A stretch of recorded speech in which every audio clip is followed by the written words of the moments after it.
the heart of home. If you're wondering what's wrong with her face, you and I are in the same boat.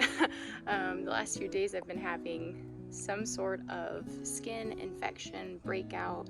I'm not sure what's going on. It's the second time it's happened the last few months. I have a feeling it's stemming back to when I had a really bad reaction with poison ivy in this yard. After we moved in, it was just overgrown, just completely overgrown with poison ivy, poison oak. And I tried to rip out as much as I could before our 2-year-old got into everything, or my husband or our dogs. And clearly my body has changed since I was a little girl, and I am now allergic to the oil. Can't remember what it's called. Uretial oil, something like that. I can't remember.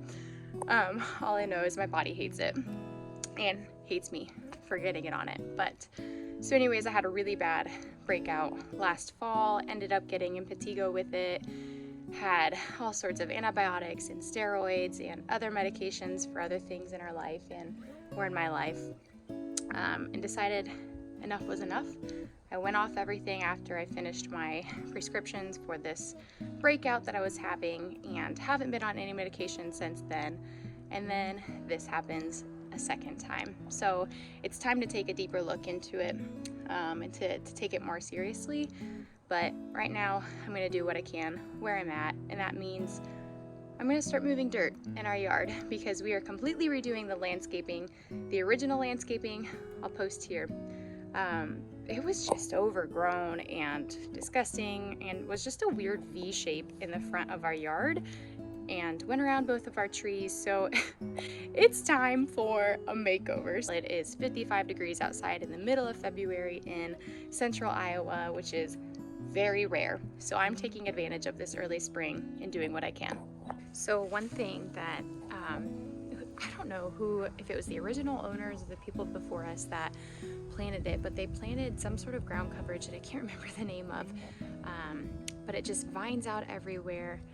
It's really low to the ground, but it's also really invasive. They also had Virginia creeper, which, if you know Virginia creeper, you do not want this in a landscape unless you're somebody who's really going to tend to it and maintain it.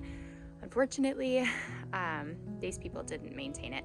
And so it was literally crawling up the sides of our house. It was in the door frame up against the side lights, and it was a lot. It was a lot to clean up, and clearly it had been planted in this V shape that we had of a landscape in our front yard, which was kind of a mystery when we bought it. When we bought it, we didn't even know that it was outlined with beautiful limestone rocks, which was a big blessing for me because I wanted a cottage garden feel in this front yard when we were done with the landscaping. And so now we can recycle those rocks and not have to budget to buy bordering or trimming rocks for whatever design we go with. But here is, I'll show you. Here is the ground coverage that is just gone everywhere. Maybe somebody can tell me what this is in the comments, but this is it. This is the guy. Here's the foliage.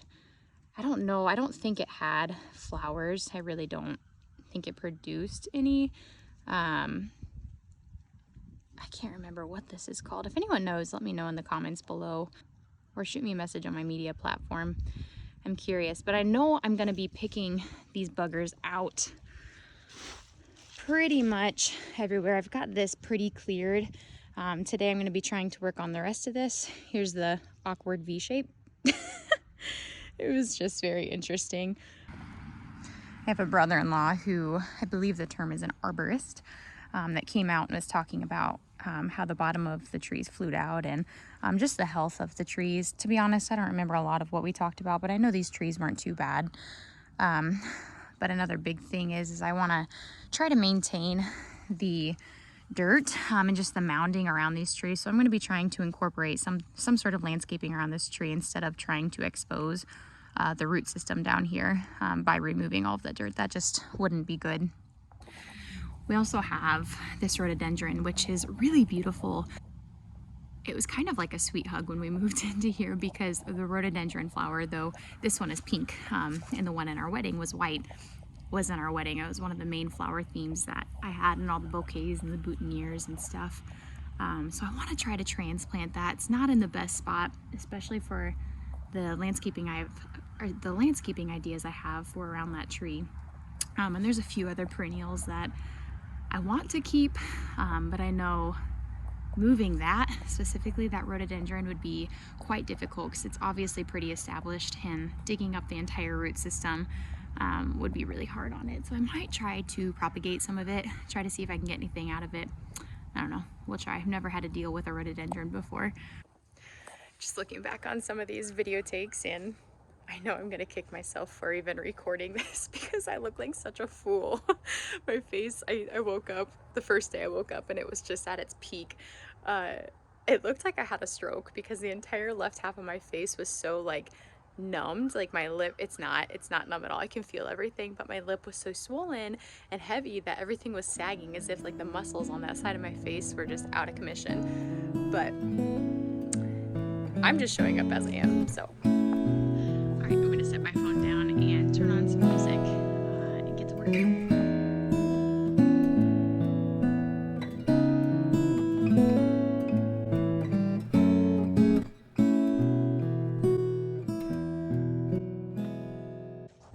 I'm so excited. I came over here to get my trowel, and look, we've got chamomile.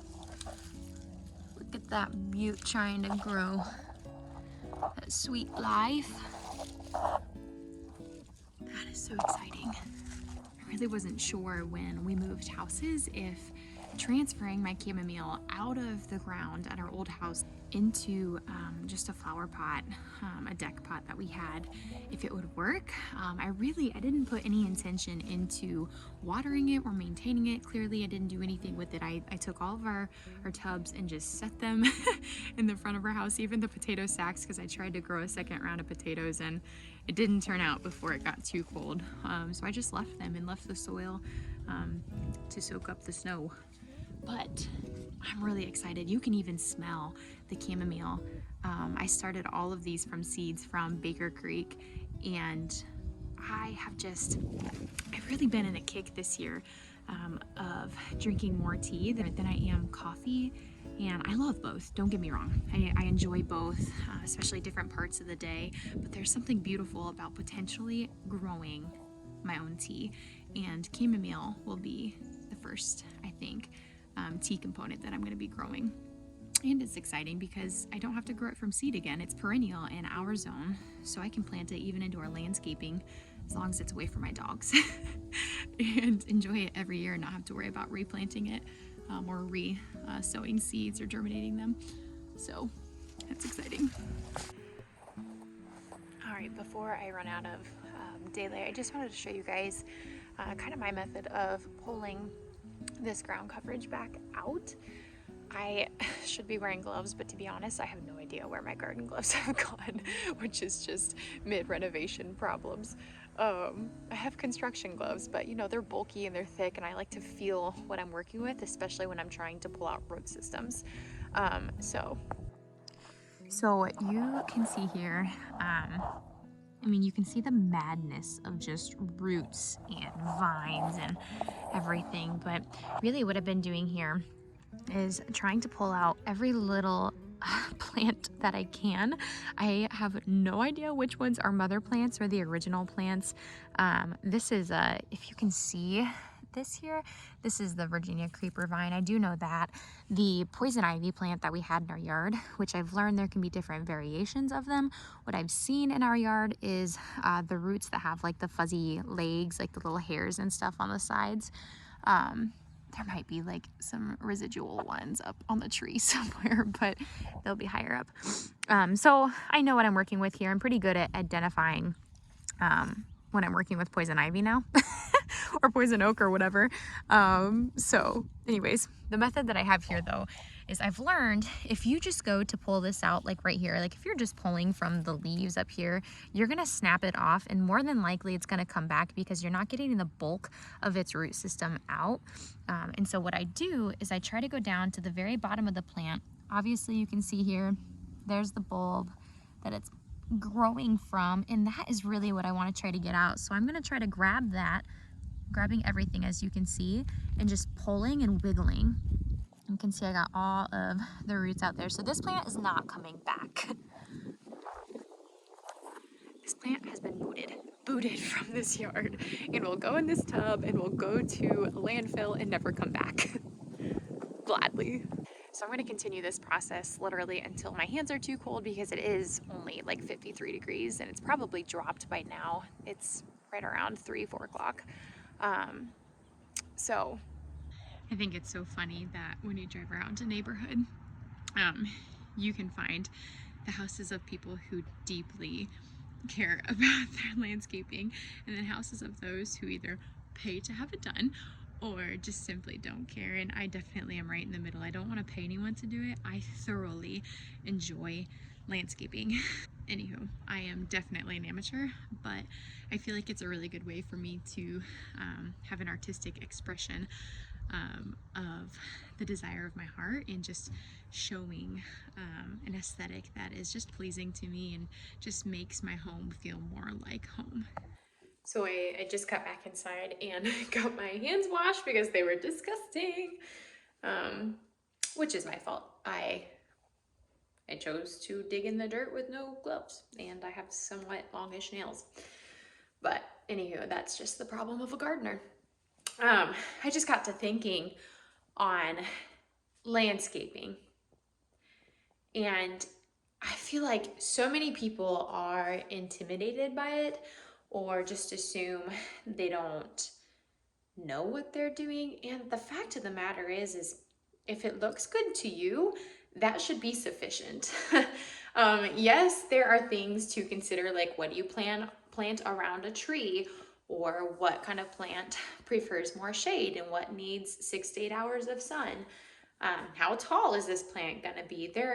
There's certainly questions, but many of those questions are answered right on the tag. So if you go to a nursery and you find a plant that you like, look at the tag. It'll tell you its max height.